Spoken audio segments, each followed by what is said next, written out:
Good day, every pony. Nice to see you again. You know, I'm almost through one entire arc in the IDW My Little Pony comics, but I don't even have a proper name for this review thing that I do. Just food for thought. I'll put a pin in it and move on to the review. Finally, I get to the final part of the Return of Queen Chrysalis.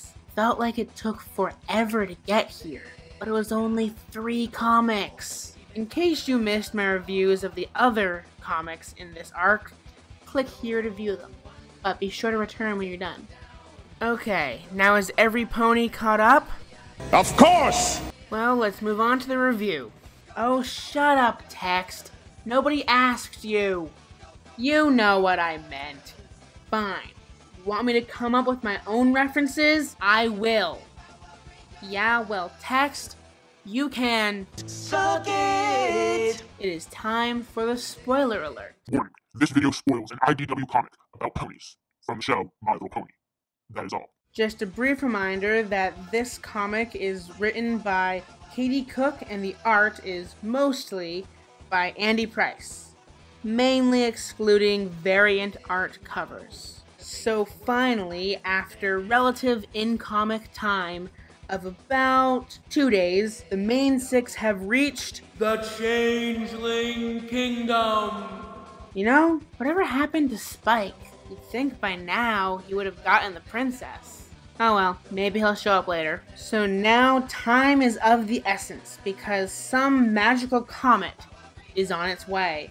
Oh, fuck! So I may have accidentally skimmed over a few very important plot points from the past few comics. My bad. Basically, back in the first comic, there is mention of a special comet called Secretary's Comet. I've heard it both ways. Finally, text typer that is 1 bit in the swear jar. Damn it! Stupid text typer never playing along with any of my jokes. Why did I even bother? Getting back on track, the comet enhances all magical abilities of all magical creatures. Then in the last comic, Chrysalis said that she wants to use the magical surge of energy to drain Twilight of her magic and wipe out her little pony friends too. Now that that's over with, back to the present. The main 6 travel through the deserted streets of the Changeling Kingdom and arrive at Chrysalis's castle. A castle designed by Horse C. Escher. Get it? Horse C. Escher? Like MC Escher? Moving on. They have to find which door Chrysalis is behind. The other doors contain references on references on references! Hey, you never said I couldn't directly reference KP. So after going through a few doors, they find the right one and are presented with this riddle. How is a Pegasus like a writing desk? Why is a raven like a writing desk? And somehow Pinkie Pie knows the answer, and they're given access to the room. Shortly after, every pony except for Twilight get captured, and so the battle commences. And Chrysalis is surprised at how powerful Twilight is. It appears her plan has a major oversight. Twilight has magic too, and that magic is also enhanced by the comet. Since Chrysalis and Twilight seem apparently evenly matched, Chrysalis decides to make Twilight a deal. Join her, and her friends go free. Twilight reluctantly agrees, and every pony is freed. Hold on. Ew, gross, Fluttershy. Why are you clopping when your friends are around? Not to mention 3 impressionable fillies. That's just wrong. You should be ashamed of yourself. Throughout this arc, I have managed to make Fluttershy a sociopathic, slave-owning, public masturbator. Sorry, Fluttershy fans. It's just a joke. Don't take it too seriously. Turns out Chrysalis betrays Twilight by saying that her friends will be the first ponies she drains the love from. Not wanting to do that, the fight begins again, and Twilight is victorious. Did you have any doubt? Her friends' lives were on the line. And friendship is magic after all. Side note, that comet is dangerously close to that castle. If it was any more to the left... So every pony is freed. Deja vu. And Celestia finally arrives. Better late than never, I guess. And in case you were wondering, Chrysalis and the rest of the changeling drones get trapped in a prison that it is near impossible to escape from. A la Deus Ex Pinkie Pie costume. And an unanswerable question. Seriously, nothing rhymes with orange. The end. Also, here's the explanation for why Spike and Celestia took so long. Giant cockatrices, and I will remind you, mispronouncing things is my thing, were attacking Canterlot. So in my past reviews, this is when I would put in my favorite faces. But that actually makes more sense if it goes at the end, so I'm gonna give my rating first. So, this comic. Wow. Way to end the arc on a high note. I give it 7 overpowered Twilights out of 10. Mostly because, much like the first issue, I still kind of felt that the battles were a bit short.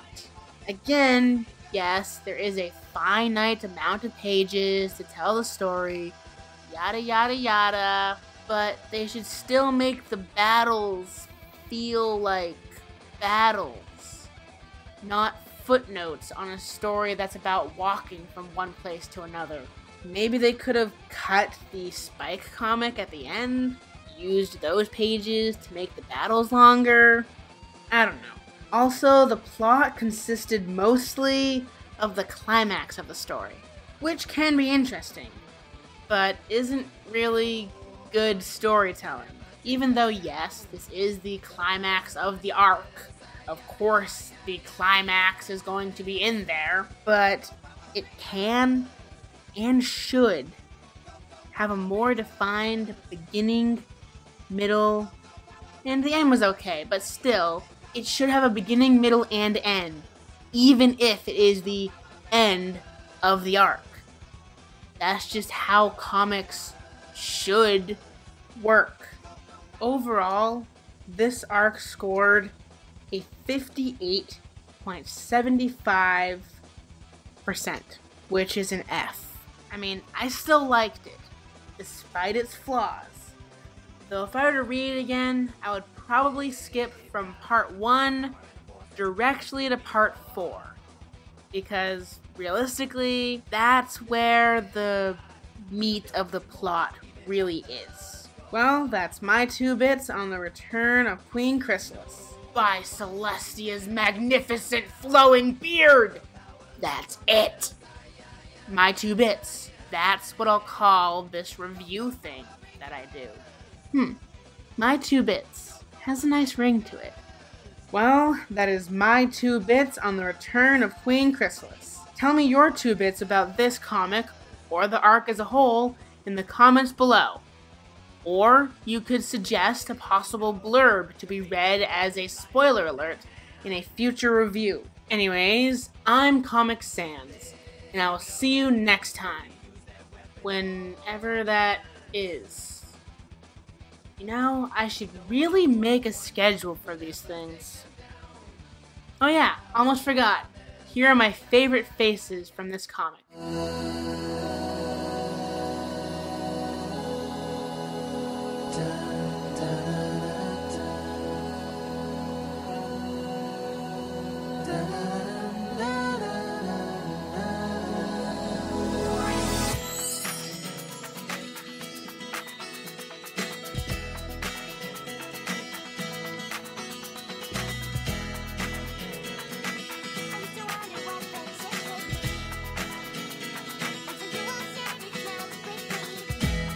typical if you would ask me what I watch in my spare time.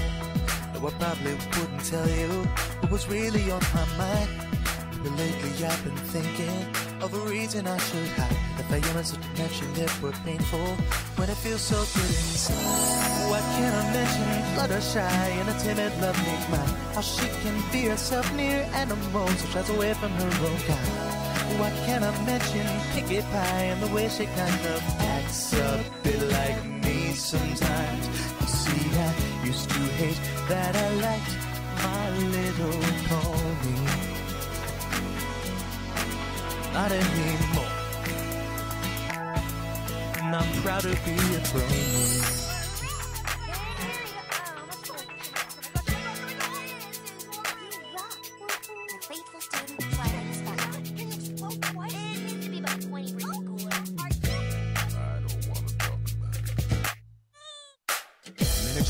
Made me feel embarrassed. Their attempts have been in vain. Though they tell me I'm the one with problems, they're the ones who are insane. For those who watch but won't admit it, well, you shouldn't be like that, 'cause it could be 20% cooler.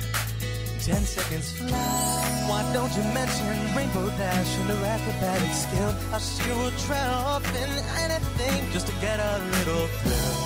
Why don't you mention Applejack? Talk about her on a southern style power thrill. See, you don't have to fake that you hate My Little Pony. Yeah, yeah, yeah. Shout it out. I'm proud to be a pony, yeah. I'm proud to be.